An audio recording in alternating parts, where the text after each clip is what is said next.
আকাশ ভাইটা কি কবুতর লাড়ছেন আপনি? একটা দুগি নর। এই কবুতরটা আজ থেকে 6 থেকে 7 মাস আগে ভাইয়ের আমি ভাইয়ের কাছ থেকে চাইছি, ভাই বিক্রি করতে চাইনি। 1000 টাকা দাম বলে গেছে। আর কোনো দাবি টাবি নাই যে কত দিব কিনা, আমার বিক্রি করার কোনো জ্ঞান নেই। মাশাআল্লাহ, কবুতরটার অনেক সুন্দর কালার। আসলে এসব কালারের কবুতর কেউই বেচতে চাবে না, ভাই দিয়ে না।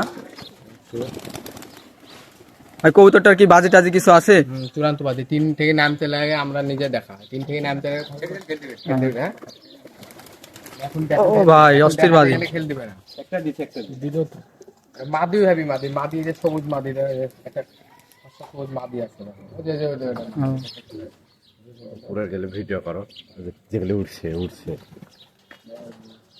আরেকটা নট দেখাই, আমার পছন্দের কবুতর দেখলে ভাইয়ের বাড়িতে আছে, এগুলো দেখাই একটু।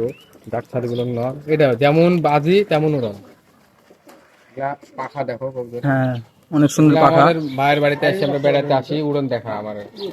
এগুলা কবুতর আমরাই ভাই বলেছি, ভাই এগুলা কবুতর হারানি যাবে না, অনেক বয়স্ক কবুতর, এই জন্য পাখা কাটতে বলেছি। যে এগুলা বাচ্চা তোলা আছে, আজকে বাচ্চা নিয়ে গেল রাজা, এই কবুতরের বাচ্চা নিয়ে গেল আজকে। এটারও চূড়ান্ত ফেল। তো মানুষকে দেখাতে গেলে তখন আর ফেল